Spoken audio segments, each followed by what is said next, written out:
Good evening to all. നമ്മൾ ഇന്ന് ഈ വീഡിയോയിൽ ഡിസ്കസ് ചെയ്യുന്നത് +2 ഫിസിക്സ് ടെക്സ്റ്റ് ബുക്കിലെ 3-ാമത്തെ ചാപ്റ്ററായ കറണ്ട് ഇലക്ട്രിസിറ്റിയിലെ 11-ാമത്തെ ക്വസ്റ്റ്യൻ ആണ്. ക്വസ്റ്റ്യൻ ഇതാണ്: a storage battery of EMF 8 volt and internal resistance 0.5 ohm is being charged by a 120 volt DC supply using a series resistor of 15.5 ohm. What is the terminal voltage of the battery during charging? What is the purpose of having a series resistor in the charging circuit? നമുക്കതിൽ ക്വസ്റ്റിൽ പറഞ്ഞിരിക്കുന്ന ഇതാണ്: ഒരു battery, ആ ബാറ്ററിയുടെ EMF നമുക്ക് തന്നിട്ടുണ്ട് 8 volt. അപ്പോൾ നമുക്ക് നമ്മുടെ ബാറ്ററി വരയ്ക്കാം. നമ്മളോട് ഒരു സെല്ലായിട്ട് വരച്ച്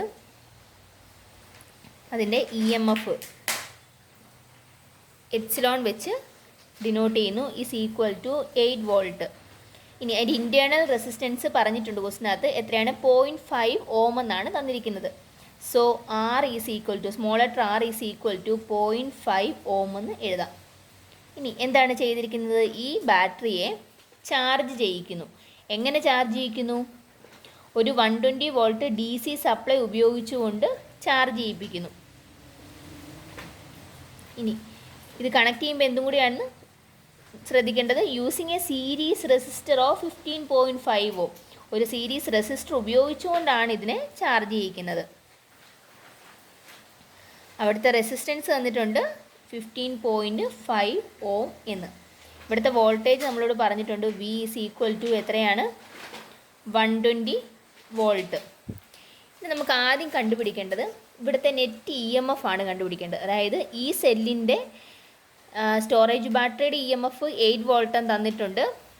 നമ്മൾ കൊടുക്കുന്നത് 120 വോൾട്ട് DC സപ്ലൈ ആണെന്ന് പറഞ്ഞു. അങ്ങനെയാണ് നെറ്റ് EMF എത്രയായിരിക്കും വരുന്നത്? Net EMF is equal to, നമുക്കതിനെ എപ്സിലോൺ ഡാഷ് എന്ന് കൊടുക്കാം. ഈസ് ഈക്വൽ ടു എന്ത് വരും? ഇത് 8 വോൾട്ടാണ്, ഇത് 120 വോൾട്ടാണ്. അപ്പോൾ നോക്കി, ഇതിൻ്റെ പോസിറ്റീവും തമ്മിലാണ് കണക്ട് ചെയ്തിരിക്കുന്നത്. ഇവിടെ എന്ത് വരും? 120 minus 8 volt is equal to എത്ര വന്നു? 112 വോൾട്ട് എന്ന് കിട്ടി. ഇനി നമുക്ക് ചെയ്യേണ്ടത് ഈ സർക്യൂട്ടിൽ കൂടെ പാസ് ചെയ്യുന്ന കറണ്ട് കണ്ടുപിടിക്കുകയാണ് ചെയ്യേണ്ടത്. കറണ്ടിൻ്റെ ഇക്വേഷൻ എന്താണ്? I is equal to epsilon എന്ന് പറയുമ്പോൾ എപ്സിലോൺ ഇട്ടാൽ മതിയോ? പോരാ. കാരണം എന്താ? ഇപ്പോൾ ഈ സർക്യൂട്ടിലെ നെറ്റ് EMF എന്ന് പറഞ്ഞാൽ എപ്സിലോൺ ഡാഷ് ആണ്. സോ ഇവിടെ എപ്സിലോൺ ഡാഷ് ഡിവൈഡഡ് ബൈ എന്ത് വരും? R പ്ലസ് R എന്ന് വന്നു. Is equal to epsilon dash എത്രയാണ്? 112 ആണ്. Divided by R plus R എത്രയാണ്? ക്യാപിറ്റൽ ലെറ്റർ R 15.5 ആണ്. 15.5 പ്ലസ് സ്മോൾ ലെറ്റർ R എന്താണ്? 0.5. ഈസ് ഈക്വൽ ടു ഇങ്ങോട്ട് മാറ്റി എഴുതുവാണേ. ഈസ് ഈക്വൽ ടു എന്ത് വരും? 112 ഡിവൈഡഡ് ബൈ 16 എന്ന് കിട്ടി. നമുക്കിതിനെ വെട്ടാം. 8 ഉപയോഗിച്ച് വെട്ടിക്കഴിയുമ്പോൾ 2, ഇവിടെ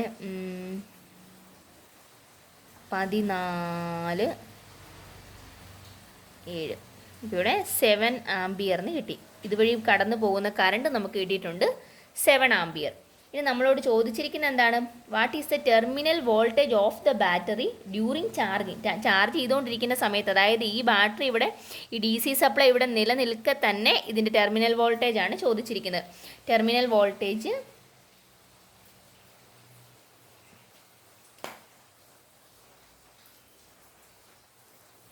വോൾട്ടേജ് എന്ന് പറയുമ്പോൾ എന്ത് വരും?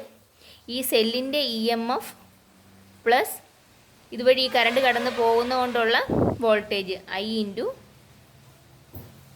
എന്ത് വരും?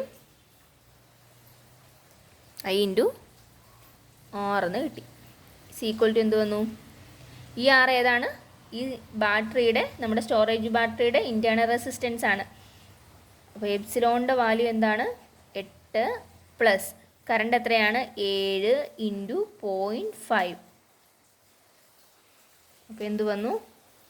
8 plus 3.5 is equal to 11.5 volt എന്ന് കിട്ടി.